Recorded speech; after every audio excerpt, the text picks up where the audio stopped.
2029లో Pawan Kalyan AP CM అవుతారని ఉమ్మడి తూర్పుగోదావరి జిల్లా జనసేన పార్టీ ఉప అధ్యక్షురాలు సుంకర కృష్ణవేణి అన్నారు. కాకినాడలో కాపుల ఆత్మీయ సమావేశానికి హాజరయ్యారు ఆమె. కర్ణ మురళీకృష్ణ నాయుడు కాపు జాతీయ సంఘం ఏర్పాటు చేసిన కాపుల ఆత్మీయ సమావేశం కాకినాడలో నిర్వహించడం సంతోషంగా ఉందన్నారు.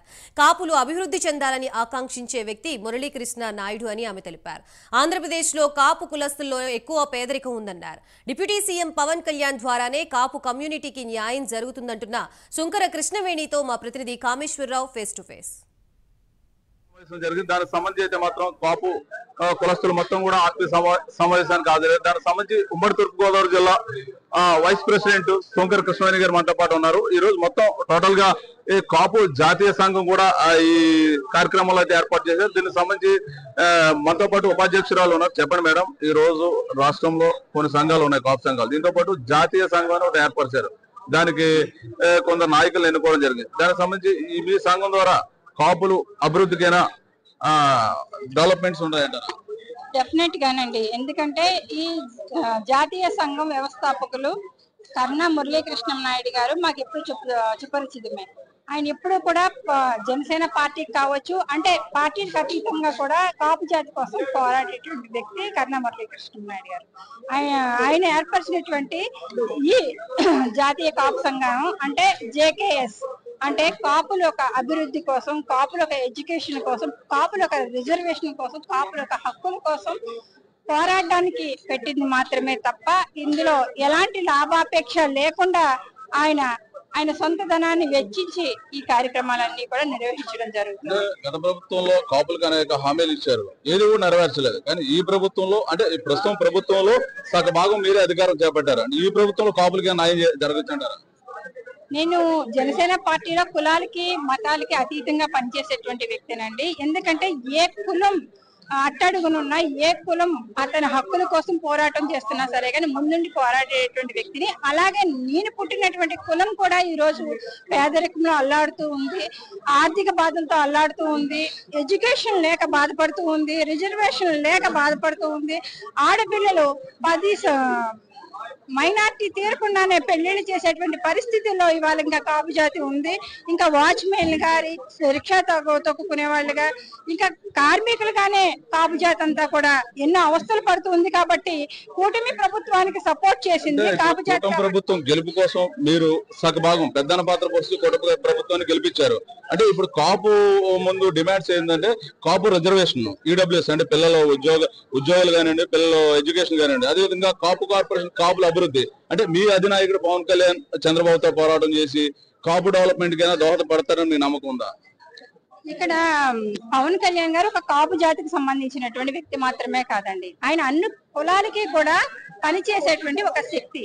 ఆయన పెద్దన్న పాత్ర పోషించమనడం, కాపులు పెద్దన్న పాత్ర పోషించడం, కూటమి ప్రభుత్వాన్ని అధికారంలో తీసుకురావడం కూడా ప్రజలందరికీ తెలుసు, కాపులకు కూడా తెలుసు. అలాగే ఇచ్చినటువంటి వాగ్దానాలన్నింటినీ కూడా మర్చిపోకుండా కాపు జాతి అభివృద్ధి కోసం కూడా పనిచేయాల్సినటువంటి అవసరం ఏ ప్రభుత్వానికైనా ఉంది. వాళ్ళ కూటమి ప్రభుత్వం కావచ్చు, కాపుల్ని పక్కన పెట్టి పెడిచేవని పెట్టినటువంటి ప్రభుత్వాలు ఎలా కూలిపోయాయో ఆల్రెడీ మనకి చూసామండి, చరిత్రలో కూడా చూసాం. కాబట్టి ఇవాళ అడిగేది ఏంటంటే కాపులు కూడా హక్కులను అడుగుతున్నారు.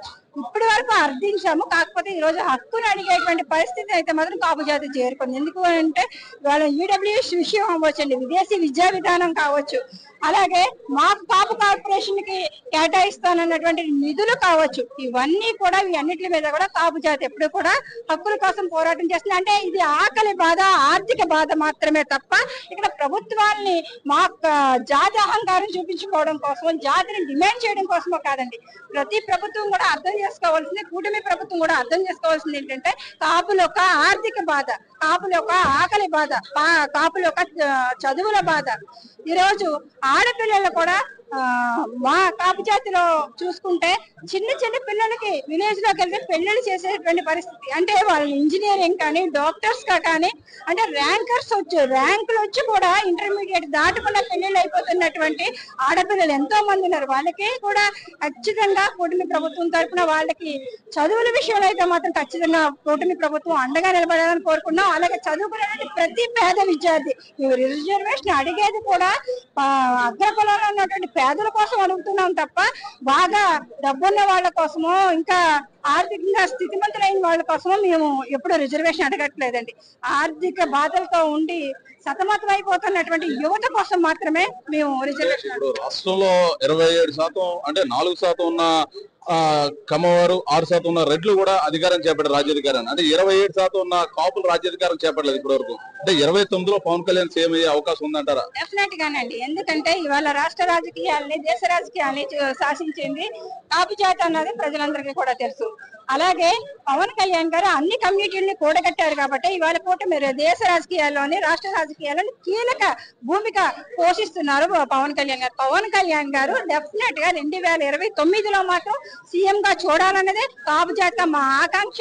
అలాగే మేము పెద్దల పాత్రలో ఉన్నా సరే మాకు అన్నదమ్ములుగా, అక్క చెల్లెలుగా నడిచొచ్చేటువంటి ప్రతి జాతిని కూడా మేము గుండెల్లో పెట్టుకుని చూసుకుని వాళ్ళ హక్కుల కోసం కూడా పోరాడే జాతి కాపు జాతి.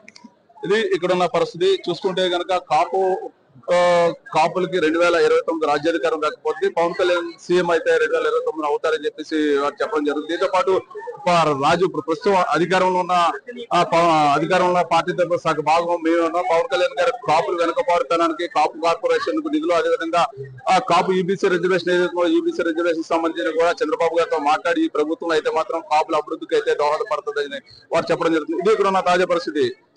Water studio.